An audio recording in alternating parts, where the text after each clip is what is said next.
Shalom, shalom, shalom de partout où vous êtes. J'espère que vous allez bien. Moi aussi ça va par la grâce de Dieu. Naluba lingala depuis lobby na salaki vision na tongo. Vision na iso concerné ndeko na biso, papa na biso, grand frère na biso, papa Fali Poupa. Napesi mbote place azwani. Na mona kindoto nzamba laksenga na ndoto. Na ndoto na moni esprit nanga et se retrouver quelque part, mais na quelque part ango bola tsanga ezaki ndako na ye. Mais ba esinga ezanda ko fo akota ya sika. Na kati ndako wana na moni esprit nanga bola tsanga mama nana ketchup et puis na bande ko na biso bana na ye bazale na kati ya ndako wana.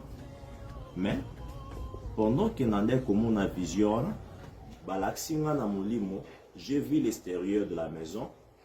Il y avait des gens au bas côté nakati, mais bango nakati baïté. Et puis, c'était des gens bien armés. Et puis, bazala qui tellement nombreux, au point déjà que non, étrangla qui sentinelle, na que te garde au bazala na porte.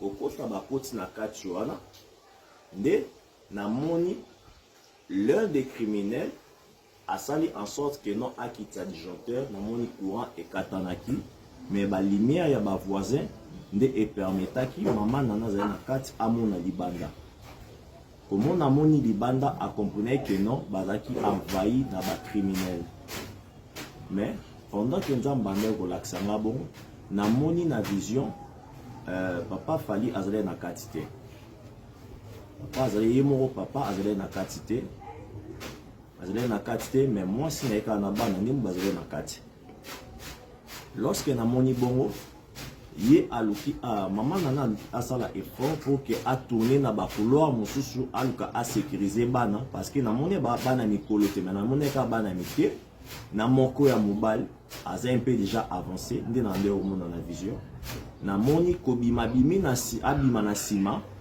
a moni certaines portes déjà bafungula ki yango ba traverser ba barrière na couloir wana et puis a décidé ki kozwa abomba bana misusu na ba pièces misusu zaki réservé na ndeti na 4 abombi bango nde vision place esukaki yango wana lorsque na lamuki na pongi j'ai essayé un peu de discerner ndekolo azoyebisanga que ezali kambaro discerner te ezali kambu eza clair o alakisinga oyo batu bazo préparer pour que bakokisango kala mingi te dans quelques temps nzamba ebisinga que misu na ye ezali kolo ya ndeko na biso Fali Poupa c'est pour cela azolinga te mabe ekomela ye prévane nzamba ebisinga baluki na empoisonnement ezosimba te mais deuxième chose baluka basala ezaba liba éliminer à travers les armes batboya boluka babumaye nzamba ebisingaka tout simplement na ebisaye à renforcer sécurité nae à renforcer sécurité à ça la effort vraiment à renforcer sécurité nae et puis nzamba lola asungaye abatelaye mais nzamba ebisinga na ebisaye sous que misu nae nzambe ezali kolo nae depuis lobby. Lorsque j'ai reçu les messages de la part de Dieu, d'habitude, je n'ai pas ça un message dans les réseaux sociaux. J'ai réfléchi comment ça la pour que na comme ça message au panaye, mais na répertoire na zata numéro ya mutu moko te o aza membre bureau nae et puis na ebité soyi aza na Kinshasa to azawapi en tout cas appelons ditane et banité.